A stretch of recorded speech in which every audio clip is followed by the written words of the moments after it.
नमस्कार, देवभूमि के दंगल में आप सभी का स्वागत है। बहू आपके साथ यशी शुक्ला और देवभूमि के दंगल में आज हम बात करेंगे आफत की बारिश।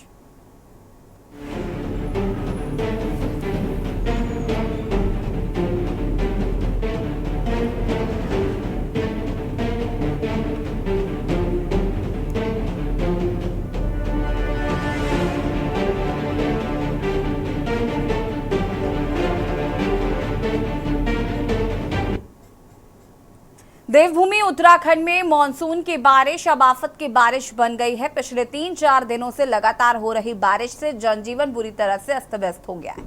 आलम यह है कि हजारों लोग बाढ़ में फंसे हैं तो कई हजार लोग बेघर हो चुके हैं।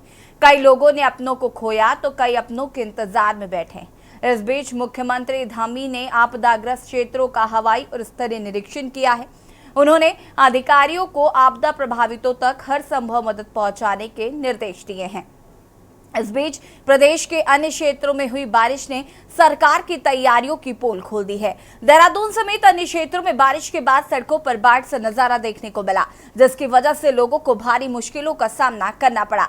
इस बीच विपक्ष ने आपदा प्रबंधन को लेकर सरकार पर हमला तेज कर दिया है। विपक्ष का आरोप है कि सरकार ने समय रहते कोई तैयारी नहीं की, जिसकी वजह से मानसून की शुरुआत बारिश में ही इस तरह की भारी दिक्कतों का सामना करना पड़ रहा है। कांग्रेस ने राजधानी देहरादून की सड़कों के नदियों में तब्दील होने पर स्मार्ट सिटी के कार्यों पर सवाल उठाए। इसके साथ ही कांग्रेस ने सरकार से आपदा प्रभावितों को दोगुना मुआवजा दिए जाने की मांग की है। सवाल यह है कि आखिर समय रहते सरकार ने तैयारी क्यों नहीं की। आज इसी मुद्दे पर विस्तार से चर्चा करेंगे। उससे पहले रिपोर्ट।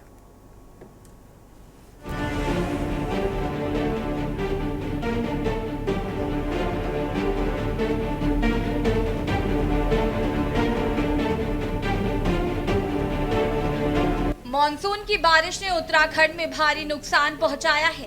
जगह जगह सड़कें बंद होने के साथ ही हवाई और रेल यातायात पर इसका बुरा प्रभाव पड़ रहा है। जानकारी के मुताबिक 200 से अधिक सड़कें अवरुद्ध हैं, तो वहीं कई हजार लोग बाढ़ से प्रभावित हुए हैं। मानसून की इस बारिश में कुमाऊं को भारी नुकसान पहुंचाया है। वहीं राज्य के मुख्यमंत्री पुष्कर सिंह धामी ने कुमाऊं के आपदाग्रस्त क्षेत्रों का स्थलीय और हवाई निरीक्षण किया। सीएम धामी ने टनकपुर, बनबसा और खटीमा क्षेत्र के बाढ़ प्रभावित क्षेत्रों का निरीक्षण कर साथ ही आपदा प्रभावितों को हर संभव मदद का भरोसा दिया। वहीं कांग्रेस ने आपदा प्रभावितों को दोगुना मुआवजा राशि दिए जाने की मांग की है। अभी सभी को चूंकि कहा गया है कि आपदा राहत के काम को प्राथमिकता से लें। जो सड़कें हमारी कट गई हैं या संपर्क टूट गया है उनका संपर्क स्थापित करें। जहाँ भूस्खलन हो गया है, मलबा आ गया है, जहाँ संपर्क नहीं हो पा रहा है, पुल बह गए हैं, वहाँ पर कुछ वैली ब्रिज भेजे जा रहे हैं। उन सबको हमारा पूरा प्रयास है कि सबसे पहले जो है हमारा जो जनजीवन जो काफ़ी प्रभावित हुआ है वो सामान्य है। हल्द्वानी नाले नालियों पर अतिक्रमण आप अतिक्रमण को भी देखेंगे, जहाँ पर अतिक्रमण हुआ है अतिक्रमण हटाने के लिए कहा है। देखिए, सरकार को मानकों के हिसाब से तो मुआवजा नहीं देना ही देना चाहिए, वो भी मुआवजा नहीं दे रही है। और हमारा तो कहना है कि जिन लोगों को नुकसान हुआ है उनका सही आकलन करके और जो मानक बने हैं उन मानकों को दुगना करना चाहिए और दुगनी धनराशि इनको मिलनी चाहिए। आपको बता दें कि भारी बारिश के चलते राज्य की 200 से अधिक सड़कें अवरुद्ध चल रही हैं, जिन्हें खोलने का लगातार प्रयास किया जा रहा है। इस बीच निचले इलाकों में हो रही बारिश की वजह से सड़कें नदियों में तब्दील हो गई हैं। राजधानी देहरादून में स्मार्ट सिटी के कार्यों के बावजूद स्थिति काफी विकट होती हुई नजर आई। सड़कें पूरी तरह से जलमग्न नजर आई, जिससे लोगों को काफी दिक्कतों का सामना करना पड़ा। वहीं शहरी विकास मंत्री डॉक्टर प्रेमचंद अग्रवाल ने अधिकारियों को तलब कर स्थिति का जायजा लिया। उनका कहना है कि ज्यादा बारिश की वजह से जलभराव की समस्या देखने को मिली है। देखिए, आपको जानकारी है कि पिछली बार मेरे द्वारा तमाम नगर पालिका, नगर पंचायत, नगर निगमों को हिदायत दी गई थी कि हम मानसून से पहले अपने अपने नाले नालियां साफ करें, ताकि जब पानी बरसे तो पानी ओवरफ्लो होके बाहर ना आ सके। लेकिन इस बार पानी भी बहुत बरसा। कुछ क्षेत्रों की मुझे जानकारी है कि वहाँ पानी बहुत ज़्यादा बाहर सड़कों पे बहा, जिसके कारण जनता को परेशानी हुई। और जानकारी जिस प्रकार से मेरे द्वारा ली गई, अनेकों जगह पानी ज़्यादा बरसा है। यदि मैं देहरादून की बात करूँ, देहरादून में जैसा मेरे द्वारा अभी बैठक करके जानकारी ली गई। 37 बड़े नाले हैं पूरे नगर निगम क्षेत्र में, जहां साफ सफाई लगभग हर नाले में समय से कर दी गई, कुछ को छोड़ के। और शेष हमारे जितने छोटी नालियां हैं ये लगभग पूरे नगर निगम की मैं बात करूं तो जैसा मुझे उनके द्वारा बताया गया, हमारे अधिकारियों के द्वारा, एमएनए के द्वारा, कि हमारे पूरे 100 वार्डों में 536 छोटी बड़ी नालियां हैं जिनकी सफाई की गई। वहां नाला गैंग को जिम्मेवारी दी गई और जो ये बड़े नाले हैं इसको एक आउटसोर्सिंग एजेंसी के द्वारा उनको साफ सफाई करने का जिम्मा दिया गया। क्योंकि आप जानते हैं कि पानी इस बार ज्यादा बरसा, तो ऐसी स्थिति में देखिए, आपदा ने जिस तरीके से शुरुआत में ही प्रदेश के जनमानस को अस्त व्यस्त कर दिया है। कांग्रेस पार्टी शुरू से कह रही थी कि ये विषम भौगोलिक परिस्थितियों वाला राज्य है और आपदा से निपटने की तैयारियां पहले से पूरी की जानी चाहिए, लेकिन जब धरातल पे काम करना था तब तो अधिकारी और मंत्री कुंभकर्ण की निंद्रा में एसी कमरों में सोए रहे। अब जब जनमानस को परेशानी हो रही है, जगह जगह सड़कें बाधित हो रही हैं, जगह जगह जल भराव की दिक्कत आ रही है, कई जगह तो आप देखिए कि जो है गड्ढों में डूब करके बच्चों की मौतें हो गई हैं। कल देहरादून में ही एक लड़की जो है गदेरे में बह गई है। तो क्या हालात हैं। अब मुख्यमंत्री हवाई सर्वेक्षण कर रहे हैं, अच्छी बात है, उनको जो करना वो करें, लेकिन इसका भी जवाब दें कि समय रहते जो है प्रशासन सारी व्यवस्थाएं दुरुस्त क्यों नहीं कर पाया और सरकार समय पर क्यों नहीं चेती। अब पाछे पछताए क्या होते जब चिड़िया जुग गई खेत। और अब पूरे मानसून के बीच में तो कोई, मुझे ही नहीं लगता कि काम भी हो पाएंगे। ये लगभग आपदा वाली जो समस्या है पे देखा जाए तो हमारा ये हिमालय राज्य है, और हिमालय राज्य चाहे हिमाचल की बात हो, चाहे हमारे उत्तराखंड की बात हो, चाहे हमारे सेवन सिस्टर की बात हो, यहाँ का जो है आपदाग्रस्त ये क्षेत्र विशेषकर मानसून सीजन पे ये हो जाता है। इसके लिए ठोस एक कारगर नीतियाँ बननी चाहिए थी। इन बैठकों को दौर नहीं होगा जो बराबर बैठकें हो रही हैं, इसमें केंद्र सरकार को भी कोई एक रास्ता निकालना चाहिए और दूसरी चीज़ कि राज्य सरकार को भी इसका कोई एक कारगर रास्ता निकालना चाहिए। हमारा स्पष्ट कहना है कि विकास योजनाएं जरूर होनी चाहिए पर्वतीय राज्यों के, पहाड़ी राज्यों के अंतर्गत में, लेकिन वो वैज्ञानिक दृष्टिकोण की तरीके से होनी चाहिए। जो अंधाधुंध जो ऐसा विकास हो रहा है, अंधा विकास हो रहा है कि जो एक विनाश की तरफ ले जा रहा है, आपदा का एक मुख्य कारण है। सरकार को कहीं न कहीं एक वैज्ञानिक दृष्टिकोण इसमें रखना चाहिए। जिस तरह से उत्तराखंड में सुरंगों से खोद के सड़कों का चौड़ीकरण करके, वो भी एक बहुत ज़रूरी है, सड़कों का चौड़ीकरण भी बहुत ज़रूरी है, लेकिन कुछ चीज़ें तो बेहताशा जो कंपनियां काम कर रही है, बेहताशा उन पर उनको कोई लगाम नहीं है। और एक ब्लास्टिंग प्रोसेस, अगर रोड का चौड़ीकरण हो रहा है तो ब्लास्टिंग कहीं भी नहीं होना चाहिए। कहीं ना कहीं जो ब्लास्टिंग होने से पहाड़ हिलती है ना, कहीं ना कहीं ये चीज़ें होती हैं। कुल मिलाकर मानसून की बारिश आफत की बारिश बनती हुई नजर आ रही है। आफत की बारिश से जनजीवन पूरी तरह से अस्त व्यस्त हो गया है। वहीं इस मुद्दे पर सियासत शुरू हो गई है। सवाल ये है कि आखिर क्यों समय रहते सरकार ने तैयारी नहीं की। सवाल ये भी है कि आखिर स्मार्ट सिटी में करोड़ों खर्च करने के बाद भी क्या सुविधा मिली। आखिर क्यों समय रहते नदी नालों की सफाई नहीं की गई। Uttarakhand desk report.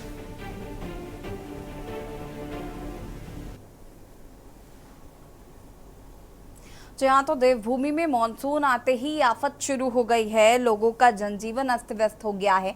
सवाल तैयारियों पर उठ रहे हैं कि आखिर जब हर साल बाढ़ आती है, हर साल बारिश होती है, तो इस तरीके का माहौल देखने को मिलता है, तो आखिर सरकार ने पहले से तैयारियां करके क्यों नहीं रखी। सरकार द्वारा पहले से क्या व्यवस्था की गई थी। तो वहीं कांग्रेस का कहना है कि जो लोग इससे प्रभावित हुए हैं उनको दुगना मुआवजा मिलना चाहिए और सरकार को पहले काम करना चाहिए, और सरकार ने चूंकि पहले काम नहीं किया, इसका खामियाजा आम जनता को भुगतना पड़ रहा है। साथ ही साथ अगर हम बात करें उत्तराखंड की और अन्य हिमालयी राज्यों की, तो वहां पर जिस तरीके से हम देख रहे हैं लगातार बारिश हो रही है, नदी नाले उफान पर हैं, नदी नालियों की सफाई नहीं की गई, जगह जगह जलभराव की स्थिति है। देहरादून की बात करें, उसको स्मार्ट सिटी बनाने की बात कही गई थी। स्मार्ट सिटी तो वहां पर बनी नहीं, लेकिन जो हाल है वहां की वो कहीं ना कहीं बहुत ज़्यादा दुर्गति हो चुकी है सड़कों की और स्थिति बहुत खराब है। आज हम इसी पर चर्चा करेंगे। मेहमान हमारे साथ जुड़ चुके हैं ध्रुव रौतेला, प्रदेश प्रवक्ता बीजेपी से हमारे साथ जुड़ चुके हैं। शीशपाल सिंह बेजी, कांग्रेस प्रवक्ता हमारे साथ जुड़ चुके हैं। यूकेडी प्रवक्ता शांति प्रसाद भट्ट जी हमारे साथ जुड़ चुके हैं। राजनीतिक विशेषज्ञ मनोज ध्यानी जी हमारे साथ जुड़ चुके हैं। आप सभी का बहुत बहुत स्वागत। सबसे पहले शुरुआत ध्रुव रौतेला जी के साथ ही करना चाहूंगी मैं। ध्रुव रौतेला जी, अगर हम बात करें, ये जो स्थिति उत्तराखंड में देखने को मिल रही है ये नई नहीं है। हर साल ऐसा ही होता है, हर साल बाढ़ आती है, हर साल लोगों को परेशानी होती है। लेकिन सवाल ये है कि जब हमें पता है कि हर साल यही होना है तो हम व्यवस्था करके क्यों नहीं रखते? सरकार पूरी चौकस है, चौकन्नी है, प्रशासन अलर्ट मोड पे है। पहले ही माननीय मुख्यमंत्री जी ने जो बैठक की थी वर्चुअल, उसमें सभी जिलाधिकारी को सख्त निर्देश थे 13 के 13 कि वो मौके पे रहेंगे। हमें देखने को मिला कि कल जब खटीमा में पानी भर गया था तो पहली बार कुमाऊं आयुक्त और आईजी कुमाऊं वहां पर ट्रैक्टर में फील्ड पे मौजूद थे। और आज सुबह हमारे युवा मुख्यमंत्री धामी जी सबसे पहले हल्द्वानी गए, इंटरनेशनल स्टेडियम का उन्होंने जायजा लिया गौला नदी में अधिक कटान के बाद। उसके बाद वो सीधा सितारगंज गए हैं, नानकमत्ता गए हैं, खटीमा गए हैं, बनबसा गए हैं, टनकपुर गए हैं। लगातार सरकार चौकस है, चौकन्नी निगाहें हैं। मुख्यमंत्री मुस्तैदी से काम कर रहे हैं और खुद वो फील्ड पर इस वक्त, जैसा हमेशा नजर आता है, धामी जी खुद फील्ड पर मौजूद हैं। जी ध्रुव जी, अभी शांति प्रसाद भट्ट जी कह रहे थे अब पछतावे होत का जब चिड़िया चुग गए खेत। तो अर्थात तो यही हुआ कि आप क्यों जा रहे हैं? आपको ये सब तैयारियां अगर आप कर लेते तो आपको शायद नौबत नहीं आती, पहले से व्यवस्था कर लेनी चाहिए थी। आपको आवाज आ रही है मुझे? जी आयुषी, आवाज आ रही है ना? हाँ जी जी, मैं कह रहा हूँ तैयारियां पूरी है सरकार की। आपदा जो है वो किसी को बता के नहीं आती है। आप जानते हैं, कोई भी नहीं चाहेगा, जितने भी यहाँ पैनलिस्ट बैठे हैं, विद्वान हैं, मुझसे बड़े हैं आयु में, और आप स्वयं भी नहीं चाहेंगे, कोई नहीं चाहता कभी कि हमारे इस देवभूमि जैसे देवतुल्य जनता जहाँ रहती हो वहाँ आपदाएं आए। लेकिन जो चीज हमारे हाथ में नहीं है, अत्याधिक बरसात हो गई है। जैसे गढ़वाल मंडल में, मैं आज देहरादून में बैठा हूँ, यहाँ कम हो रही है, लेकिन पिछले 5 दिनों से लगातार कुमाऊं में इतनी भारी वर्षा हो गई है जिससे जनजीवन असामान्य हुआ है। लेकिन सरकार मुस्तैदी से, मैं आपको बता रहा हूँ, कार्य कर रही है। पहले से ही सरकार की तैयारियां थी। मैं नैनीताल जिले में खुद देख के आया था, वहाँ की डीएम जो है वो बहुत एक्टिव थी, महिला है, और मैंने खुद देखा था। जिस एरिया में मैं रहता हूँ, नदी नालों की पहले ही जेसीबी और पोकलैंड से सफाई करवाई गई थी सरकार के द्वारा और प्रशासन के द्वारा। ऐसा नहीं है। ठीक जी आयुषी। शीशपाल जी, ध्रुव रौतेला जी कह रहे हैं हमने पहले से भी तैयारियां की थी, लेकिन अब चूंकि ये प्राकृतिक आपदा है और बारिश हो रही है और इस वजह से समस्याएं हो रही हैं, तो आप प्रोपेगेंडा क्यों क्रिएट कर रहे हैं? देखिए, ये चीज ही भाजपा से पूछिए कि पहली बार बारिश हो रही है तो हर बार बारिश हो रही है, और मानसून का तो सभी को इंतजार रहता है। लेकिन मानसून में जो दिक्कतें होती हैं वो भी सभी को पता है। तो उन चुनौतियों से निपटने के लिए पहले आपने क्या होमवर्क किया, क्या तैयारियां की? अभी मैं मंत्री जी को डिस्क्रिप्शन में सुन रहा था, कह रहे साहब देहरादून में की अगर बात करें 37 बड़े नाले हैं, 500 छोटी जो है नालियां हैं, सारी की सारी पहले खोल दी गई, सफाई सारी कर दी। भाई अगर आपने सारी सफाई पहले कर दी, सारी खोल दी, तो ये देहरादून की सड़कें क्यों तालाब बनी हुई हैं? क्यों आम आदमी जो है गाड़ी से भी नहीं निकल पा रहा? एक पहली ही मानसून की बारिश के अगर ये हालात हैं, और कल देहरादून की बिंदाल नदी में आप देखिए जिस तरीके से 17 वर्षीय किशोरी बह गई, और अभी 4 दिन पहले की बारिश में प्रेम नगर में जिस तरीके से रामलीला ग्राउंड में 5 वर्षीय बच्चा गड्ढे में डूब करके अपनी जान से हाथ धो बैठा, और खटीमा में भी हमने देखा कि 2 साल की एक बच्ची जो है पिछले ही सप्ताह जो है अपनी जान से हाथ धो बैठी थी। और कल ही की घटनाएं हैं जहां आज मुख्यमंत्री गए हैं खटीमा के बाढ़ प्रभावित इलाके में जो है लोगों को बचाने में 2 लोगों की जान चली गई। शीशपाल जी, आप ये कहना चाहते हैं कि एक बच्ची की जान चली गई। नहीं, सरकार ने काम नहीं किया, सरकार कुछ नहीं कर रही, सरकार हाथ पे हाथ धर के बैठी है। अब आज वो हवाई सर्वेक्षण करने गए हैं तो आपने कहा ठीक है वो तो उनका काम है। अरे कोई मुख्यमंत्री अगर संजीदा है, अपना काम जिम्मेदारी के साथ कर रहा है, तो विपक्ष को कभी कभार तारीफ भी कर देनी चाहिए, हर समय आलोचना करने की क्या जरूरत? नहीं, यसी जी जनता को परेशानी होगी तो हम उठाएंगे। इसको आलोचना क्यों समझ रही है सरकार? सरकार सबक ले। जो चीज धरातल पे आम आदमी को परेशानी होगी वो उठाना हमारा काम है। और ये कह रहे समय से पहले काम किया। ऋषिकेश के ढालवाला में 12 करोड़ का तटबंध जो है पहले ही मानसून की बारिश में ध्वस्त हो गया। हरिद्वार के हालात है, उधम सिंह नगर के हालात है, इनका जो तथाकथित विकास है वो पहली मानसून की बारिश में बह जा रहा है। तो कैसे काम हुए हैं? भ्रष्टाचार चरम पे है। हम तो पहले से कह रहे हैं। इन्हीं के पूर्व मुख्यमंत्री ने कहा था कि ऐसा कोई विभाग नहीं जिसमें जो है कि 40% कमीशन और 20% कमीशन के बिना कोई काम हो रहा हो। तो क्यों कर रहे हैं ऐसा काम? गुणवत्ता का काम करें जो मानसून की पहली बारिश में भी टिके और लास्ट वाली बारिश में भी टिके। आम जनमानस को दिक्कतें सबकी प्रतिक्रियाओं के बाद ही आऊंगे। ठीक है जी। तो यसी जी आप देखिए, अखबार पढ़े पड़े हैं मानसून में लोगों को हो रही परेशानी से। अब सतपाल महाराज जी पीडब्ल्यूडी मंत्री हैं, उन्होंने खुद बयान दिया है कि 387 सड़कें 87 सड़कें बंद हो गई हैं जब मानसून की पहली बारिश में। 225 अभी भी बंद हैं। तो क्या हालत है? कैसे जनजीवन जो है चल रहा होगा वहां पर? जो मरीज हैं वो समय से हॉस्पिटल नहीं पहुंच पा रहे हैं, बच्चे समय से स्कूल नहीं जा पा रहे हैं, लोग समय से रोजमर्रा के काम नहीं निपटा पा रहे हैं, जगह जगह श्रद्धालु तीर्थ यात्री फंसे हुए हैं और ये हालात है। तो समय से अगर काम किए होते, व्यवस्थाएं अगर ढंग से की होती तो ये हालात होते।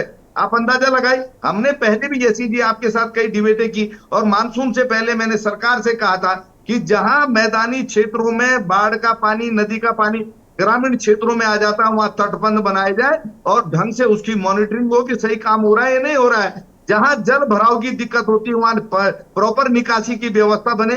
तो कहां है निकासी की व्यवस्था? सड़कें तो तालाब बनी हुई हैं जगह जगह। आप कोई भी समाचार पत्र उठा कर देख लीजिए, कोई चैनल देख लीजिए, तो ये कहां से आ रही है समाचार? ये विपक्ष तो नहीं ला रहा ना पानी।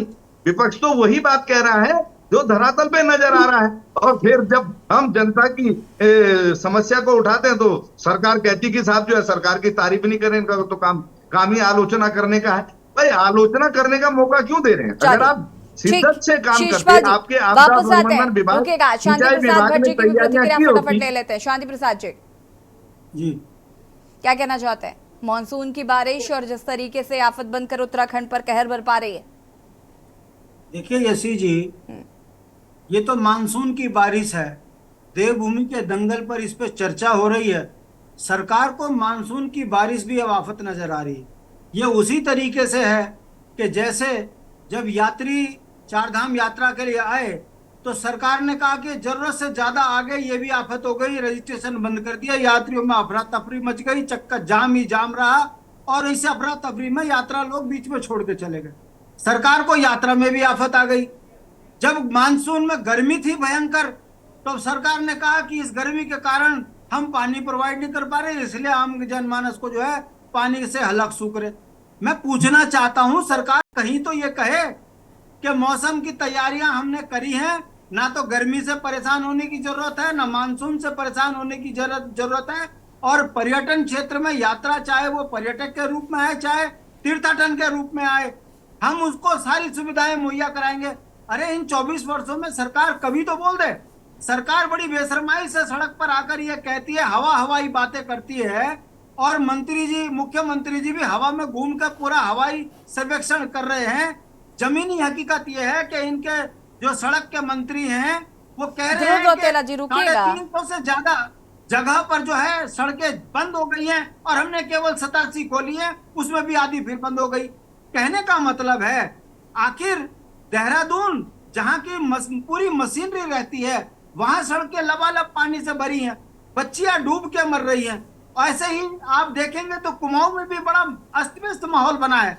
अब बात अब बताइए यसी जी, हम विपक्ष के नेता होने के नाते यही तो कह रहे हैं कि सरकार की तैयारियां अगर पूरी होती तो कहां दिक्कत आती। मगर दुख की बात के साथ मैं कह रहा हूं कि भारतीय जनता पार्टी के नेता एनजीटी कानून की धज्जियां उड़ाकर जिस तरीके से नदी नालों के किनारे कब्जे करे हुए हैं, इनका एक जो है राज्य मंत्री मोगा, जिसने ऋषिकेश के अंदर जो है सुसवा नदी पे कब्जा करके जो है होटल बना दिया और हर साल वहां बारिश में डूबता है। मगर मजाल है कि भारतीय जनता पार्टी एनजीटी कानून के तहत 120 मीटर दूर होटल बनवाने के लिए आदेश करे। अरे पूरा यमकेश्वर पे कब्जा हो गया भारतीय जनता पार्टी का, हमारी ह्यूल नदी डिबेट पे क्या कब्जा चल रही है? हो गया। डिबेट पे के मुद्दे पे लाइए इनको। अब ऐसी स्थिति में हम क्या कहें? आम जनमानस की जिंदगी इतने खतरे में है।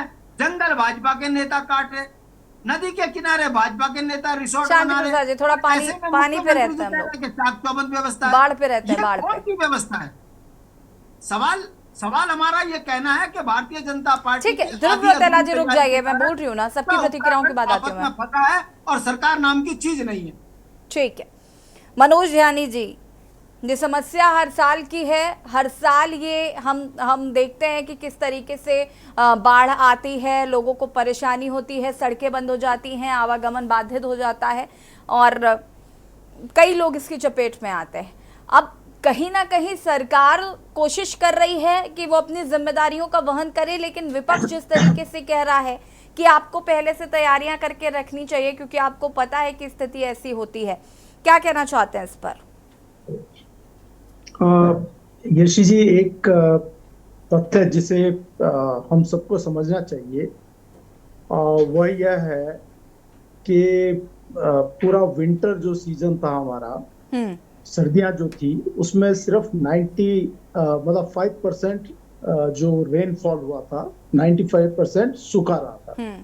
और उसके बाद बहुत लंबा पीरियड, उसके बाद बड़ी गर्मियां जो थी, बहुत बड़ी तादाद में बड़ा लंबा पीरियड रहा और बड़ी भयंकर भयावह गर्मी जो है इस बार पूरे देश को झेलना पड़ा। पहाड़ भी उससे अछूते नहीं रहे। और इस दौरान जो ज्वलनशील पदार्थ होते हैं, जो पत्ते सूख जाते हैं, लकड़ियां सूख जाती हैं, उससे बहुत ज्यादा अग्नि की जो घटना थी वो एकदम बड़े रूप में उभर कर आई। और पूरे उत्तराखंड में आग जो है, आग के हवाले रहे, हिमाचल भी रहा, कश्मीर भी, और जगह भी रहे पहाड़ों में। लेकिन चूंकि हम लोग उत्तराखंड पे केंद्रित थे, तो उत्तराखंड के पहाड़ों का, चाहे गढ़वाल से लेके कुमाऊं मंडल तक, पूरा पहाड़ों में बहुत भयंकर भयावह आग लगी और बड़ी त्रासदी झेलनी पड़ी। पहाड़ों की स्थिति, ये ऐसी प्राकृतिक आपदाएं हैं जिसपे ह्यूमन कंट्रोल अब रहा नहीं, क्योंकि हमने पृथ्वी को इतना नुकसान पहुंचा दिया है कि ग्लोबल वार्मिंग का जो इफेक्ट है वो बहुत खतरनाक तरीके से हमारे ऊपर आ रहा है।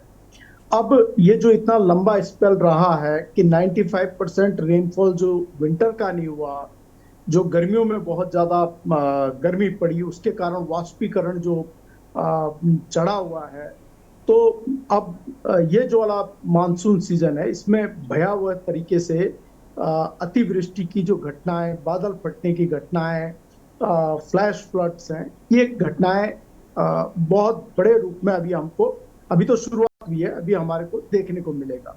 आने वाले जो सावन भादों के में, सावन तो 22 जुलाई से भी प्रारंभ होना है, तो सावन भादों में जो हालात होने हैं वो बड़े खतरनाक रहेंगे। इस समय नदियां उफान पे आ गई हैं, पहाड़ दरक रहे हैं, पुल टूट रहे हैं, ये घटनाएं हो रही हैं। यहाँ पर सरकार की जिम्मेदारी कहाँ पर आकर रहती है? सरकार के पास एक फोर्स है SDRF, जो स्टेट डिजास्टर रिस्पांस की फोर्स है। उसे मुस्तैदी से तैयार रहना चाहिए और उसको तैयार रखना कि कहीं पे भी रेस्क्यू ऑपरेशंस हैं, वो रेस्क्यू ऑपरेशंस कर पाए। लेकिन मैं आपको बताऊं कि जो फ्लैश फ्लड्स में जिस तरीके से हमने केदारनाथ आपदा देखी थी, तो कई हजार जाने चले गई थी, तो कुछ आप बचा पाते हैं, कुछ नहीं बचा पाते। सवाल यह है कि सरकार के इस तंत्रिका से निपटने के लिए, इस तरह की त्रासदियों से, जो ग्लोबल वार्मिंग के जो गंभीर इम्पैक्ट हैं, वहां पर सरकार क्या कर सकती है?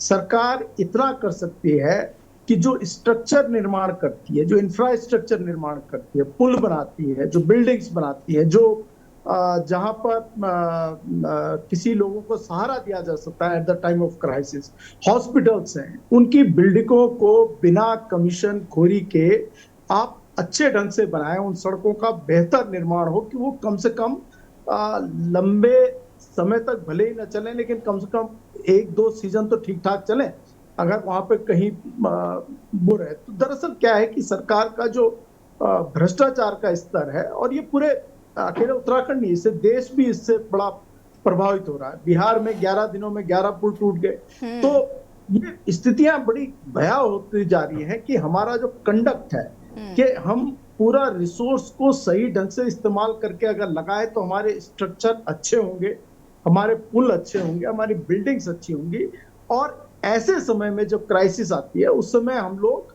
बेहतर तरीके से हैंडल कर सकते हैं। ये इतनी छोटी सी बातें हैं, बारीकियां हैं, जिसको सरकार को समझना चाहिए और सरकार के प्रवक्ता को वहां पर एक बात थोड़ा सा मैं और जोड़ दूं, अगर आप थोड़ा सा समय दें। आप सरकार को यह समझना पड़ेगा कि उत्तराखंड बड़ा संवेदनशील क्षेत्र है।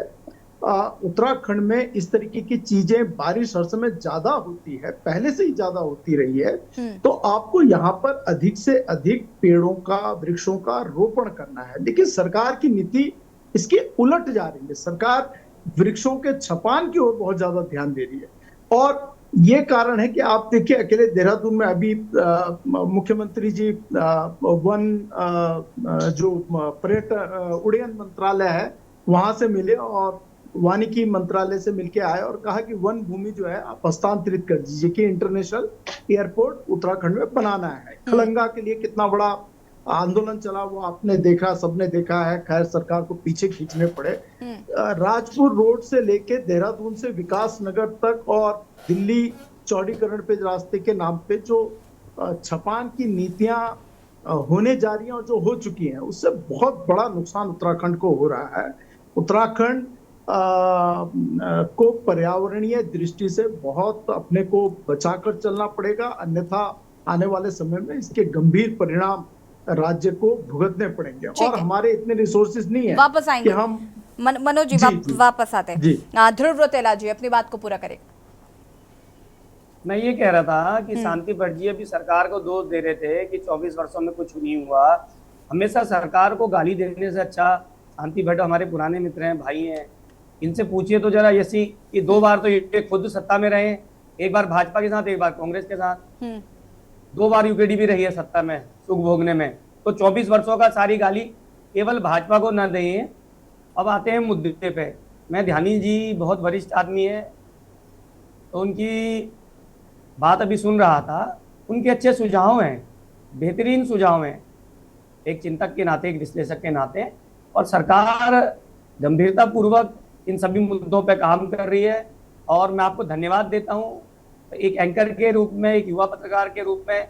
जैसे आपने हमारे सीएम फील्ड में है, उनको अप्रिशिएट किया कि कभी कभी सरकार का साथ देना, सरकार की तारीफ करना भी विपक्ष का फर्ज होता है, क्योंकि प्रदेश में जो आपदा आई है उसको लेके राजनीति नहीं होनी चाहिए, मेरा ये कहना है। ध्रुव रौतेला जी, मैं हमेशा धामी जी की प्रशंसा करती हूँ क्योंकि वो प्रशंसा के काबिल हैं, लेकिन समस्या धामी जी के साथ ये है कि जो विभागों का बंटवारा हुआ है और जो मंत्री बनाए गए हैं जिन जिन विभागों के, वो अपना काम नहीं करते।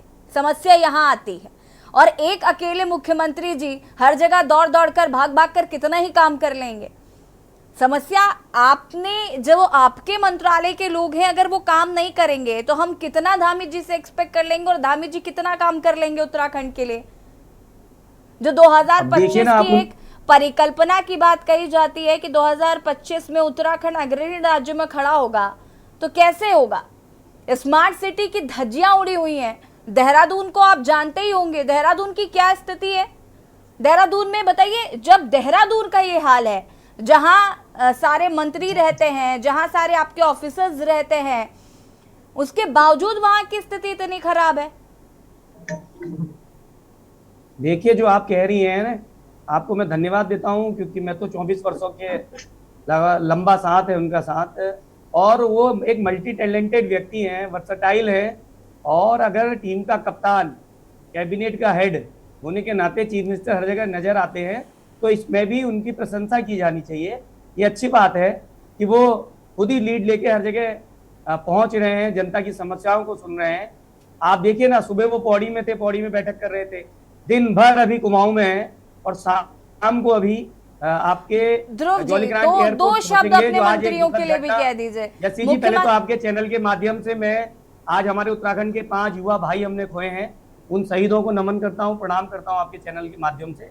उन 5 की जो अभी जम्मू कश्मीर से बॉडी आ रही है, उसको मुख्यमंत्री जी रिसीव करने खुद अभी जॉलीग्रांट एयरपोर्ट पहुंचेंगे। तो ऐसे युवा और वर्सेटाइल चीफ मिनिस्टर की तो देखिए प्रशंसा होनी ध्रुव चाहिए ना। रौतेला जी, अभी मैंने आपको मेंशन किया है, मुख्यमंत्री जी तो काम कर रहे हैं ना, हम तो कह रहे हैं, हम समस्या तो यहाँ पर ये कह रहे हैं, आप थोड़ा सा अपने मंत्रियों के बारे में भी कुछ कह दीजिए, 2 शब्द। वापस आते हैं आपके पास, चर्चा को आगे बढ़ाएंगे और रुकेंगे एक छोटे से ब्रेक के लिए, जो हाजिर होता है।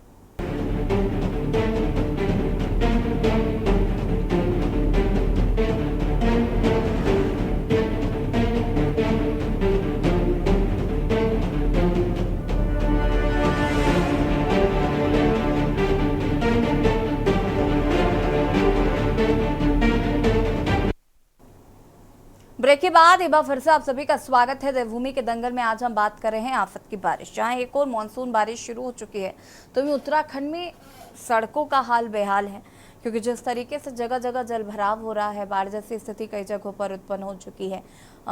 मुख्यमंत्री लगातार फील्ड पर भी नजर आ रहे हैं, जो पीड़ित हैं उनकी मदद की जा रही है, लेकिन सवाल यह है कि आखिर पहले से तैयारियां क्यों नहीं की जाती।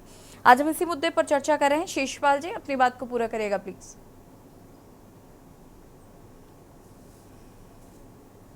अनम्यूट कीजिएगा। यसी जी, भाजपा के प्रवक्ता कह रहे थे कि विपक्ष को सरकार के कामों की तारीफ भी करनी चाहिए। हम तो दिल खोल करके तारीफ करने के लिए तैयार हैं, लेकिन ये आज का मुख्य समाचार पत्र अगर आप देखते हो यसी जी, ये राजधानी देहरादून के पॉश इलाकों में डालनवाला, जहां विधानसभा है, जहां ऑफिसर कॉलोनी, रेस कोर्स है, और जगह जगह के ये हालात हैं कि जो है नाव चलानी पड़ती है गलियों में नाव। तो अगर ये हालात हैं, ये आपका विकास का मॉडल है, अगर धरातल पे काम नजर नहीं आएगा, मुख्यमंत्री ठीक है कि रात दिन भाग दौड़ कर रहे हैं, लेकिन उस भाग दौड़ का रिजल्ट कहाँ है? वो अगर भ्रष्टाचार पे लगाम नहीं लगा पा रहे हैं, अगर गुणवत्ता परक काम नहीं हो रहा है और केवल आंकड़ेबाजी हो रही है, तो निश्चित तौर पर हम जो है उसकी पोल खोलने का काम करेंगे। आप देखिए ना कि एक सप्ताह की बारिश में ही हमारे जो है कितने जो है मासूम बच्चों ने और आम लोगों ने जो है अपनी जानें गंवा दी है। तो निश्चित तौर पर अब ये हालात क्यों हुए, इसकी जवाबदेही तो सरकार की है ना यसी जी, और सरकार का जो खोखला विकास है वो अगर पहले ही मानसून की बारिश में ध्वस्त हो जाए तो सवाल उठेंगे या नहीं उठेंगे? आज मैं थोड़ी सी पढ़ाई कर रही थी तो मुझे पता चला कि जब कांग्रेस की सरकार थी तब भी ऐसे ही हाल थे।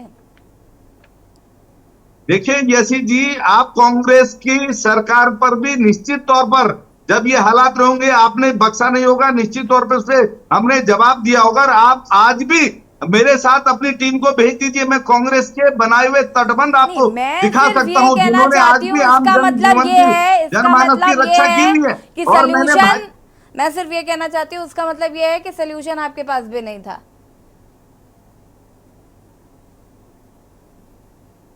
इसका विकास जो है अस्थायी है, ये भी तो जनता देख रही है ना।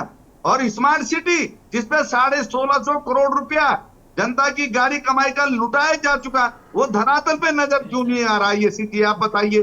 जो है एक ड्रेनेज का सिस्टम नहीं बना पाए, जिसके लिए बड़े बड़े दावे किए। और खुद नगर निगम का समाचार है इसमें, ये आप अगर देखेंगे, नगर निगम का परिसर जो है मानसून की बारिश में तालाब बन गया। नगर निगम के मुख्य नगर अधिकारी कह रहे हैं कि ये कैसे करिश्मा हुआ। नहीं, स्थिति तो बहुत खराब है, इसमें तो कोई डाउट ही नहीं है। ध्रुव रौतेला जी, मैं अभी देहरादून का जिक्र कर रही थी, आपने जवाब नहीं दिया, और मैंने कहा 2 शब्द जरा मंत्रियों के बारे में कह दीजिए। मुख्यमंत्री जी बहुत अच्छे हैं, बहुत भले आदमी हैं, समझ में आता है, लेकिन हम जरा मंत्रियों का भी तो हाल जान लें। PWD विभाग सतपाल महाराज के पास है, वो क्या करते हैं मुझे समझ में ही नहीं आता। आधे से ज्यादा वक्त तो उनको ढूंढना पड़ता है, खोजना पड़ता है कि वो उत्तराखंड में है या नहीं है, और जब होते हैं तो फिर किस तरीके का काम हो रहा है वो तो आप देख ही रहे हैं। अब ऐसी इंडिविजुअल अगर आप मिनिस्टर्स की बात करेंगे तो it is beyond my limit. आप एक सक्षम पत्रकार हैं, युवा पत्रकार हैं, आपके पास रिपोर्टरों की फौज है, आप ये व्यक्तिगत प्रश्न तो उन्हीं से पूछ सकती हैं, वही बेहतर जवाब दे सकते हैं माननीय मंत्री जी। लेकिन मैं ये कह रहा हूँ कि सरकार के मुखिया, कैबिनेट के हेड, मैंने आपसे ये नहीं पूछा, मैंने आपसे ये पूछा ही नहीं कि वो आधे से ज्यादा समय कहाँ रहते हैं, मुझे जानना भी नहीं है। मैंने आपसे सिर्फ इतना पूछा कि वो अपने उनके काम को लेकर आप टिप्पणी कर सकते हैं कि वो कितना काम कर रहे हैं, ये आप मुझे बता सकते हैं, क्योंकि ये उनका व्यक्तिगत मसला नहीं है। सतपाल महाराज के नेतृत्व में पर्यटन में बहुत अच्छे कार्य हो रहे हैं, सड़कें बहुत अच्छी बन रही हैं, डबल इंजन की हमारी सरकार है, माननीय गडकरी जी से उनका बहुत अच्छा तालमेल है और अच्छा कार्य हो रहा है, इसमें कहाँ संदेह है। शांति प्रसाद जी, अब ध्रुव भाई की मैं मजबूरी समझ सकता हूँ। उनको भाजपा में एक ही ट्रेनिंग कराई गई है, सिर्फ जय जयकार करना। अगर वो दिल से पूछो तो वो खुद कह रहे हैं कि मंत्री फरार हैं। एक मंत्री भी काम का नहीं है। 40% कमीशन के कारण पूरी भारतीय जनता पार्टी को बदनाम कर दिया। मैं पूछना चाहता हूं, अभी ढालवाला में जो पुश्ता गिरा है, अरे कम से कम 6 महीने तो रह लेता वो। और ये हो क्यों रहा है? क्योंकि कमीशन देना है। आप श्रीनगर, रुद्रप्रयाग, बद्रीनाथ से चलिए, भाजपा के जितने नेता हैं ना, नदियों के किनारे, गंगा के किनारे, अलकनंदा के किनारे कब्जा किया हुआ है। ऐसे ही हमारे ऋषि यमकेश्वर में चले जाइए, पूरी ह्यूल के किनारे कब्जा किया हुआ है। एनजीटी कहती है कि गंगा से 120 मीटर दूर निर्माण होना चाहिए। इन्होंने जो है पूरे गंगा में ही कब्जा कर लिया, पूरी सहायक नदियों पे कब्जा कर लिया। ऋषिकेश में सुसवा नदी पर कब्जा कर रखा है भाजपा ने। एनजीटी उस पर ताले लगवा रही है। ये ताले ऐसी ये व्यक्तिगत आलोचना शांति भाई, इनसे बचिए। ऐसी स्थिति में यूकेडी की पुरानी आदत है, अगर आपके पास तथ्य है, प्रूफ है किसी नेता के खिलाफ, अरे भाई एफआईआर कराइए। अगर कोर्ट हिम्मत में है जाइए, तो लगाओ मेरे पे आप इतने मुकदमा बड़े यार। एक्टिविस्ट हैं स्टेट के, मेरे पास हिम्मत है तो लगाओ ना मुकदमा। नाम है तुम्हारे को किसियानी सबको बिल्ली लाइन खम्मा पर नोचे वाला मत ये ना। दिक्कत नहीं है। एनजीटी ने लगाई, आपने एफआईआर क्यों नहीं कराई फिर, अगर आपके पास प्रूफ है, लोग है, नाम है तो? ऋषिकेश पर मोगा ने कब्जा आप एक जिम्मेदार प्रवक्ता है, आप एक जिम्मेदार व्यक्ति हैं, और ऐसे टीवी, ओपन टीवी पर आप इंडिविजुअल आरोप लगा रहे हैं किसी नेता पर, नाम लेके लगा रहे हैं, तो आप उनकी एफआईआर कीजिए। ध्यान रखना, उत्तराखंड का हाईकोर्ट है नैनीताल में, वहाँ पीआईएल लगाइए। राजनीतिक बेईमानों को नंगा कर सकते हैं। बिना विधायक बने भी भाजपा के काले कारनामों को जनता के बीच में लाने का काम करते हैं। मैं एक एक्टिविस्ट भी हूँ, मैं जो बोलता हूँ ऑथेंटिक बोलता हूँ। और अगर बोल दूंगा कि तुम कितने जमीनों में बेईमान हो, अगर चिट्ठा खोलूंगा तो फिर मुख्यमंत्री भी नहीं बचेंगे। मैं फिर मुंह मत ना खुलवाइएगा। मैं सिर्फ यह कह रहा हूं कि अगर बारिश में अव्यवस्थाएं हैं, शांति प्रसाद जी, क्रोध नहीं लेनी चाहिए, सरकार की जिम्मेदारी है। अब मानसून में अगर बारिश नहीं आएगी तो क्या गर्मियों में आएगी? ये क्रोध और अहंकार ही तो है आशी। 70 में से एक विधायक भी नहीं है यूकेडी का आज की डेट में। मुख्यमंत्री जी के उछल चौथे और 5वें स्थान पे आ रहा है हमारा राज्य का काम तो ठीक है। नहीं, शांति प्रसाद जी जरा मुद्दे पर रहते हैं, बाढ़ की बात कर लेते हैं ना थोड़ा सा। ठीक है, वही बात कह रहा हूँ कि जब अस्थायी राजधानी देहरादून के अंदर सड़क का पता नहीं चल रहा है, नाव चल रही है देहरादून में, अब बताइए हम स्मार्ट सिटी पर सवाल ना खड़े करें? 1500-1600 करोड़ रुपए का गमन हो गया और यहाँ नालियां बनी, यहाँ जो है नदियां बन गई। अगर आप ये बताइए, रिस्पना पुल में कब्जा कराकर उसको नाला बना दिया और आज ये हालत हो गई कि वहाँ जो है बिंदाल में एक लड़की बह गई। सबसे ज्यादा ऐसी, आप मुझे 1 मिनट का समय दीजिए। ठीक है, ध्रुव रौतेला जी को सुन लेते हैं जरा। ठीक है, सबसे ज्यादा एंक्रोचमेंट इस 24 ईयर की, शांति प्रसाद जी, शांति, थोड़ी सी शांति बने हुए हैं। ठीक है, रुकिए। सबसे ज्यादा अतिक्रमण अगर किसी ने तोड़े, पुष्कर सिंह धामी जी के नेतृत्व में 3 वर्षों में जो अभी पूरे होंगे 4 जुलाई को। धामी जी मत बोलिए, ये बोलिए हाईकोर्ट का डंडा चला और धामी जी बचाने पे लगे। आप कैसी बात करते हैं? अभी हमने क्या कब्जे को हटाइए ना। सबसे ज्यादा एंक्रोचमेंट करके हमने सरकारी जमीनें, आप हाईकोर्ट के आदेश डिबेट की थी उस पर, आप भूल रहे हैं उसको। यही तो है भारतीय जनता पार्टी जंगल की सारी जो अवैध कब्जे थे, हजारों एकड़ जमीन हमने वापस ली है सरकार ने। झूठ पर झूठ बोलते ही है भाई। मैं ये कह रहा हूँ कि हाई कोर्ट का डंडा चला तब भी आप लोग कब्जा नहीं हटा पा रहे। नदियां नाले में कन्वर्ट कर दी आपने। गौला का क्या हाल किया, ये आप पूरा कुमाऊं जोन जानता है। आज कुमाऊं में जो बारिश की आफत आ रही है, आदमियों की जान जा रही है, इसमें क्या जानते नहीं है कि कौन खनन माफिया काम कर रहे हैं वहाँ, और कौन है जिन्होंने नदियों को जो है सिकोड़ दिया। ठीक है, शांति प्रसाद जी, शांति प्रसाद जी रुक जाइए जरा। शिषपाल जी कोई टिप्पणी करना चाहते हैं इस पर, उसके बाद मनोध्यानी जी पर आते हैं। देखिए यशी जी, टिप्पणी तो सरकार पे लगातार हो रही है, लेकिन सरकार टिप्पणियों पे ध्यान कहाँ दे रही है? सरकार तो कह रही है कि विपक्ष बेवजह आरोप लगा रहा है, यहाँ लोगों की जानें जा रही हैं, उदाहरण दिए जा रहे हैं। पर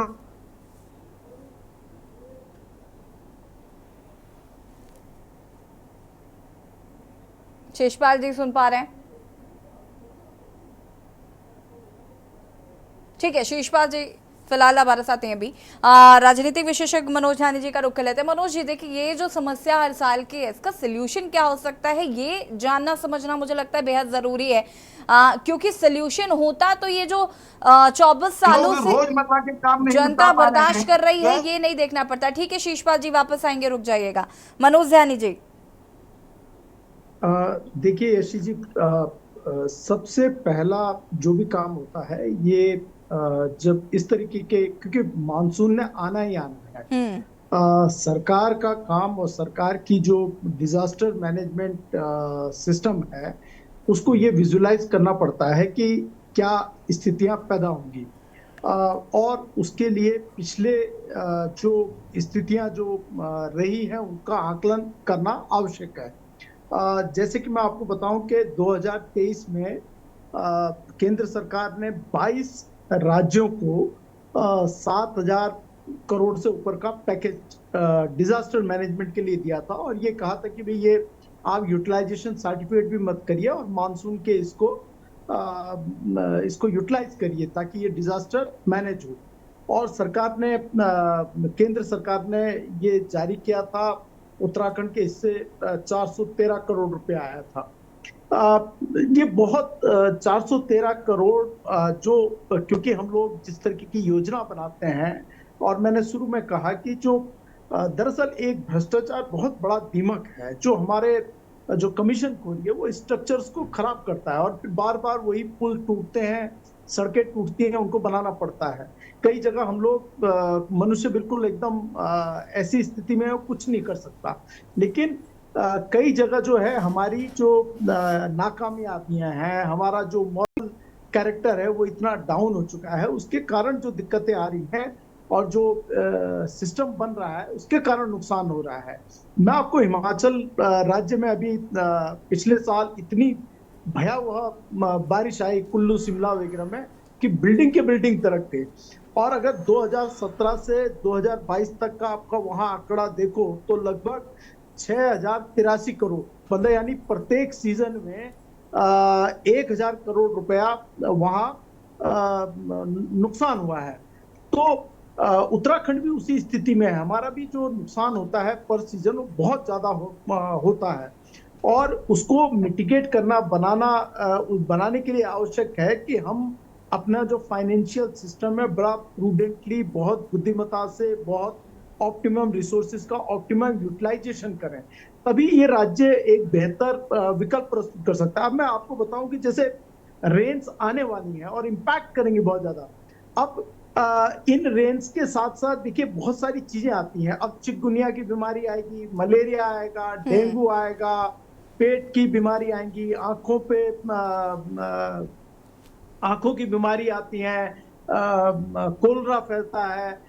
सरकार की क्या, स्वास्थ्य विभाग की क्या ये पूरी एडुकेट तैयारियां हो चुकी हैं, नहीं हो चुकी, या जब डेंगू फैलने लग जाएगा तब सरकार फिर इधर उधर हाथ पांव मारेगी, मुख्यमंत्री जी क्लास लेने लग जाएंगे। लेकिन तो ये जो एडवांस प्लानिंग है, ये एडवांस प्लानिंग होती नहीं है, और ये होती है तो इतने बड़े स्तर पे नहीं होती कि पूरे राज्य में वो एक तरीके से समान रूप से उस पर सतत कोई कार्रवाई हो सके।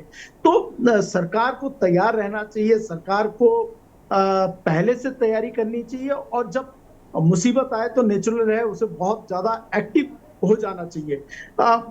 मेरा एक सुझाव जरूर इसमें सरकार को ये रहेगा कि हमने जैसे अभी अग्नि कांड देखे थे तो जंगलों का, तो उसमें ये दिक्कत आई थी कि हमारे जो लोग हैं उनको पॉलिसी के साथ इन्वॉल्व नहीं किया गया है, और इसलिए लोग ऐसा लगता है कि जैसे कब होता है तो वो सोचते हैं कि सरकार आएगी और सरकार तब आकर आग बुझाने की कार्रवाई उन्हीं की होगी। तो कम से कम जो सिविल डिफेंस एस्टेब्लिशमेंट है, सिविल डिफेंस के जो संस्थाएं हैं, जो ग्राम स्तर पे जो युवा कल्याण विभाग से जुड़े हुए हैं, महिला मंगल दल है, इनको ट्रेन किया जाए, और सरकार उनके जेब में कुछ पैसा भी डाले, और ताकि उनको वो तैयार भी रहें और उनको कम से कम बेसिक मॉडर्निटीज में जैसे रेस्क्यू ऑपरेशन, प्रथम फर्स्ट एड मेडिकल जो प्रोवाइड करना है,